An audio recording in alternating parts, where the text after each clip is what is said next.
தற்போதைய அண்மை செய்தியை பார்த்துக் கொண்டிருக்கிறோம். தமிழக வெற்றிக் கழகத்தில் இன்று இணைந்த சிடிஆர் நிர்மல்குமாருக்கு துணை பொதுச் செயலாளர் பொறுப்பு வழங்கப்பட்டிருக்கிறது. இன்றைக்கு தமிழக வெற்றிக் கழகத்தில் அஇஅதிமுகவினுடைய தகவல் தொழில்நுட்ப பிரிவினுடைய இணை செயலாளராக இருந்த சிடிஆர் நிர்மல்குமார் அங்கிருந்து விலகி தாவேக்கவில் தன்னை இணைத்துக் கொண்டார். இதேபோன்று விசிகவில் இருந்து விலகிய ஆதவ் அர்ஜுனா மற்றும் சமூக ஊடக பேச்சாளராக இருந்த ராஜ்மோகன் ஆகியோர் கட்சியில் இணைந்தனர்.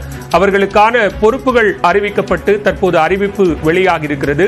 அந்த வகையில் தமிழக வெற்றிக் கழகத்தில் இணைந்துள்ள சிடிஆர் நிர்மல்குமாருக்கு துணை பொதுச் செயலாளர் பொறுப்பு வழங்கப்பட்டிருக்கிறது. அண்மை செய்தியாக பார்த்துக் கொண்டிருக்கிறோம். தமிழக வெற்றிக் கழகத்தின் மாவட்ட நிர்வாகிகள் நியமனம் தொடர்ந்து நடைபெற்று வரக்கூடிய நிலையில் மாற்றுக் கட்சியிலிருந்து தங்களை தமிழக வெற்றிக் கழகத்தில் இணைத்துக் கொண்ட நிர்வாகிகளுக்கான பொறுப்புகள் என்பது நியமனம் செய்யப்பட்டிருக்கிறது. அதற்கான அதிகாரப்பூர்வ அறிவிப்பை தமிழக வெற்றிக் கழகம் வெளியிட்டிருக்கிறது. அண்மை செய்தியாக பார்க்கிறோம். தமிழக வெற்றிக் கழகத்தில் இன்று இணைந்த சிடிஆர் நிர்மல்குமாருக்கு துணை பொதுச் செயலாளர் பொறுப்பு வழங்கப்பட்டிருக்கிறது. 2023 ஆண்டு மார்ச் மாதம் பாரதிய ஜனதா கட்சியின் தகவல் தொழில்நுட்ப பிரிவில் இருந்து தன்னை விடுவித்துக் கொண்ட சிடிஆர் நிர்மல்குமார் அஇஅதிமுகவில் இணைந்தார். அவருக்கு அஇஅதிமுகவில் தகவல் தொழில்நுட்ப பிரிவு இணை செயலாளர் பொறுப்பு வழங்கப்பட்டிருந்தது. இந்நிலையில் தற்போது தொடர்பான கூடுதல் விவரங்களோடு இணைகிறார் சிறப்பு செய்தியாளர் செந்தில் ராஜா. செந்தில், யார் யாருக்கு என்னென்ன பொறுப்புகள் வழங்கப்பட்டிருக்கிறது, விவரங்கள்? பலவேல் இன்று இந்த சந்திப்பு நிகழ்வு நடைபெற்றது. அதில் ஆதவ் அர்ஜுனா நேரில் கட்சியில் இணைந்திருக்கிறார். அவருக்கு தேர்தல் பிரச்சார மேலாண்மை பொதுச் செயலாளர் பொறுப்பு வழங்கப்பட்டிருக்கிறது. அதே போல் ஏடிஎம்கேவில் இருந்து வந்திருக்கக்கூடிய சிடி நிர்மல்குமாருக்கு துணை பொதுச் செயலாளர் தகவல் தொழில்நுட்ப சமூக ஊடக பிரிவு வழங்கப்பட்டிருக்கிறது. ஜெகதீஷிற்கு தமிழக தலைமை கழக இணை பொருளாளர் பதவி வழங்கப்பட்டிருக்கிறது. ராஜ்மோகனுக்கு கழக கொள்கை பரப்பு செயலாளர் பதவி வழங்கப்பட்டிருக்கிறது. அதே போல் மணிகண்டன் என்ற லயலோ மனைவிக்கு கொள்கை பரப்பு இணை செயலாளர் வழங்கப்பட்டிருக்கிறது. பேராசிரியர் சம்பத்திற்கும் கழக கொள்கை பரப்பு இணை செயலாளர் பதவி வழங்கப்பட்டிருக்கிறது. இது போன்று மொத்தம் 19 பொறுப்புகளுக்கு பதவிகளுக்கு அந்த அறிவிப்பானது வெளியாகி இருக்கிறது. அது மட்டும் இல்லாமல் செய்தி தொடர்பாளர்களில் வீர விக்னேஸ்வரன், ரமேஷ் உள்ளிட்டவர்களுடைய பெயர்கள் இடம்பெற்றிருக்கிறது. இவர்கள் ஏற்கனவே தமிழக வெற்றி கழகத்திற்கு செய்தி தொடர்பாளர்களாக செயல்பட்டு வந்தாலும் அது அதிகாரப்பூர்வமாக இடம்பெறாமல் இருந்தது. தற்போது அதற்கான அதிகாரப்பூர்வ அறிவிப்பை வெளியிட்டிருக்கிறார்கள். இவர்கள் அனைவரும் நேரில் விஜயை சந்தித்து இந்த பொறுப்பை பெற்றிருக்கிறார்கள். அதற்கு பிறகுதான் இந்த அறிவிப்பானது வெளியாகி இருக்கிறது. பாலவேல், செந்தில் ராஜா, தற்போது இன்றைக்கு தங்களை கட்சியில் இணைத்துக் கொண்ட 3 முக்கிய நபர்கள், மிக குறிப்பாக அஇஅதிமுகவில் இருந்து இணைந்த நிர்மல்குமார், அதே போன்று ஆதவ் அர்ஜுனா, ராஜ்மோகன் ஆகியோருக்கு வழங்கப்பட்டிருக்கக்கூடிய அந்த பொறுப்புகளினுடைய முக்கியத்துவம் குறித்த விவரங்களையும் பதிவு செய்யலாம்.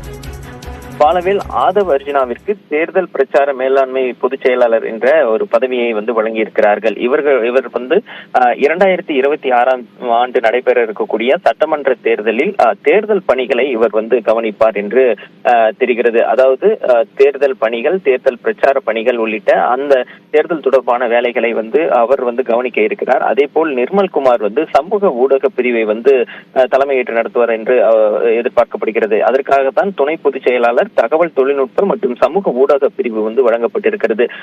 இவர்கள் கட்சி தொண்டர்கள் ஒரு சமூக வலைதள பகுதிகள் இயங்கி வந்தாலும் அது ஒரு ஆர்கனைசேஷனாக இல்லாமல் இருந்தது. இந்த நிலையில் தற்போது இவர் அந்த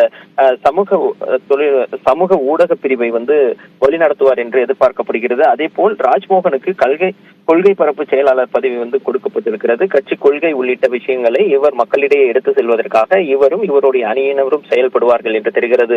பாலவே, தமிழக வெற்றிக் கழகத்தில் புதிதாக நிர்வாகிகள் நியமனம் செய்யப்பட்டு அறிவிப்பு வெளியாகி இருக்கிறது.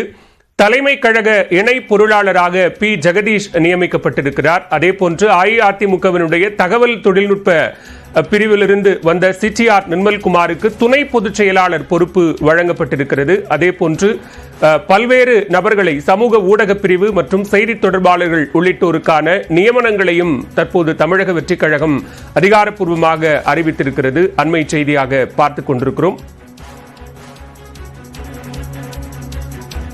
செந்தில், இன்றைக்கு மிக முக்கியமாக இதுவரைக்குமாக மிகப்பெரிய பொறுப்புகள், அதாவது கட்சியினுடைய துணை பொதுச் செயலாளர் உள்ளிட்ட பல்வேறு பிரதான பொறுப்புகளுக்கான நிர்வாகிகள் நியமனம் என்பது தமிழக வெற்றி கழகத்தில் இதுவரை நடைபெறாமல் இருந்தது. மாவட்ட நிர்வாகிகள் நியமனம் நடந்து கொண்டிருக்கக்கூடிய நேரத்தில் இப்படியான ஒரு அறிவிப்பு என்பது எந்த அளவுக்கு முக்கியத்துவம் வாய்ந்ததா பார்க்கப்படுது? பாலவில் இந்த தமிழக வெற்றி கழகம் கட்சியை தொடங்கி ஒரு ஆண்டு நிறைவு அடைந்திருக்கிறது. அதாவது பிப்ரவரி 2ஆம் தேதி இந்த கட்சியை கடந்த ஆண்டு தொடங்கி இருந்தார். ஓராண்டு கொண்டாட்டம் நாளை மறுநாள் நடைபெற இருக்கிறது. அதற்கான பணிகள் நடைபெற்று வருகிறது. அது மட்டும் இல்லாமல் தேர்தலும் இன்னும் 15 மாதங்களுக்கு குறைவாகவே அந்த காலகட்டம் இருக்கிறது. எனவே அடுத்தடுத்த நகர்வுகளுக்கு தமிழக வெற்றி கழகம் நகர வேண்டும், அடுத்த கட்டத்திற்கு செல்ல வேண்டும் என்ற நோக்கில்தான் தற்போது இந்த பதவிகளை அறிவித்திருக்கிறார்கள். அதற்கான ஆட்களையும் தேர்வு செய்து அவர்களை கட்சியில் இணைத்திருக்கிறார்கள். விஜயை பொறுத்தவரை தொண்டர்களாக இருக்கக்கூடியவர்கள் ரசிகர்களாக இருந்து இப்ப தற்போது கட்சியின் தொண்டர்களாக மாறியிருக்கிறார்கள். இவர்களுக்கு ஒரு விஜய்க்கும் அந்த தொண்டர்களுக்கும் இடைப்பட்ட விஷயங்களில் ஒரு தலைவர்கள் அல்லது 2ஆம் கட்ட தலைவர்கள் வேண்டும் என்ற அடிப்படையில் தான் இந்த நியமனம் என்பது செய்யப்பட்டிருக்கிறது. இதற்கான பல்வேறு கட்ட பேச்சுவார்த்தைகள் நடைபெற்றுதான் தற்போது இவர்களுக்கு கட்சியில் இணைக்கப்பட்டு அவர்களுக்கு இந்த பொறுப்புகள் வழங்கப்பட்டிருக்கிறது. இவர்கள் உடனடியாக தங்களுடைய வேலைகளை தொடங்குவார்கள் என்றும் கட்சி தரப்பில் கூறுகிறார்கள். பாலவேல், தமிழக வெற்றி கழகத்தில் பல்வேறு முக்கிய பொறுப்புகளுக்கான நிர்வாகிகள் நியமனம் என்பது நடைபெற்றிருக்கிறது. இது தொடர்பான அதிகாரப்பூர்வ அறிவிப்பை தமிழக வெற்றி கழக தலைவர் விஜய் அறிவித்திருக்கிறார். தாவேக்கவில் இன்று இணைந்த நபர்களுக்கும் முக்கிய பொறுப்புகள் வழங்கப்பட்டிருக்கிறது. அந்த அடிப்படையில் அஇஅதிமுகவினுடைய தகவல் தொழில்நுட்ப பிரிவிலிருந்து தன்னை இணைத்துக் கொண்ட சிடிஆர் நிர்மல்குமாருக்கு துணை பொதுச் செயலாளர் பொறுப்பு வழங்கப்பட்டிருக்கிறது. தொடர்ந்து நம்மோடு தொலைபேசி வாயிலாக இணைந்திருக்கிறார் மூத்த பத்திரிகையாளர் திரு பிரியன் அவர்கள். சார் வணக்கம். மாற்றுக் கட்சியிலிருந்து தங்களை தாவேக்கவில் இணைத்துக் கொண்ட நிர்வாகிகளுக்கு பொறுப்புகள் வழங்கப்பட்டிருக்கிறது. முக்கியமா சிடிஆர் நிர்மல்குமார், ஆதவ் அர்ஜுனா போன்றோருக்கு வழங்கப்பட்டிருக்கக்கூடிய இந்த பொறுப்புகளை எப்படி பார்க்கிறீங்க? கண்டிப்பா சார், தமிழக வெற்றி கழகத்தை பொறுத்த மட்டும் இந்த மாதிரி இவங்க ஆதவ் அர்ஜுனாவும் நிர்மல்குமாரும் சேர்ந்திருக்கிறது நிச்சயமா ஒரு கூடுதல் ஒரு பலமா தான் நான் பாக்குறேன். ஏன்னா ஆதவ் அர்ஜுனா பொறுத்த மட்டும் ஏற்கனவே அவரோட வாய்ஸ் ஆஃப் காமன்ஸ் அமைப்பு ஏற்கனவே இந்த தேர்தல் ஸ்ட்ராட்டஜி இந்த யுக்திகள்லாம் வகுக்கிறதுல ஏற்கனவே அவங்க பணியாற்றி இருக்காங்க. திமுகவுக்கும் அவங்க ஏற்கனவே பணியாற்றி இருக்காங்க. இந்த சூழல்ல அவங்க நடுவில் ஒரு விடுதலை சிறுத்தைகள்ல போனார். அங்க போயிட்டு ஒரு திமுகவுக்கு எதிரான ஒரு விஷயங்களை கையில் எடுத்தார். அது அங்க முதல்ல உருவாக்கி அவர் வெளியில வர வேண்டிய சூழல் வந்திருக்கு. ஸோ இந்த சூழல்ல அவர் அங்க இருக்கும்போதே விடுதலை சிறுத்தைகள் இருக்கும்போதே அவர் விஜயோடைய ஆதரவாளர் மாதிரி அவர் அம்பேத்கர் விஜய் கூட்டத்தை நம்ம பார்த்தோம். நம்ம அதே மாதிரி புத்தக வெளியீட்டு விழாவில் அவர் ஆன்டி டிஎம்கே ஸ்டாண்டை ரொம்ப தெளிவா எடுத்தார். திமுகவை கடுமையா தாக்கினதையும் நம்ம பார்த்தோம். நம்ம ஸோ இந்த சூழல்ல அரசியல் எதிரியாக தமிழக வெற்றி கழகத்தால் பார்க்கப்படும் திமுகவை எதிர்க்கிறதுக்கு ஆதவ அர்ஜுனா அங்க போய் சேர்ந்திருக்கிறது விஜய்க்கு கண்டிப்பாக ஒரு கூடுதல் பலமாக இருக்கும். அதே மாதிரி நிர்மல்குமாரும் பாத்தீங்கன்னா ஏற்கனவே பாஜக ஐடிவிங்கில் இருந்தாரு, அப்புறம் அதிமுக வந்தாரு. எனக்கு என்ன அதுல சின்ன ஒரு சந்தேகம் இருக்கிறது என்றால் அதிமுக ஐடிவிங்கில் அவர் விலக வேண்டிய அவசியம் என்ன, அதற்கான காரணம் என்னன்னு தெரியல. இருந்தாலும் அவர் எந்த இடத்துல போனாலுமே அந்த கட்சிக்கு அவர் நிச்சயமாக அவர் ஒரு கூடுதல் பலமாக இருப்பார் என்பதில் எந்த விதமான சந்தேகமும் இல்லை.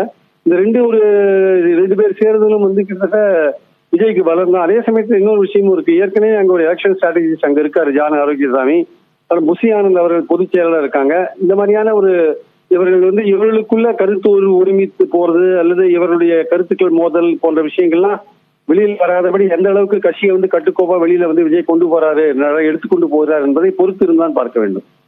மிக்க நன்றி திரு பிரியன். இணைப்பில் உங்களுடைய கருத்துக்களை பகிர்ந்து கொண்டமைக்கு நன்றி.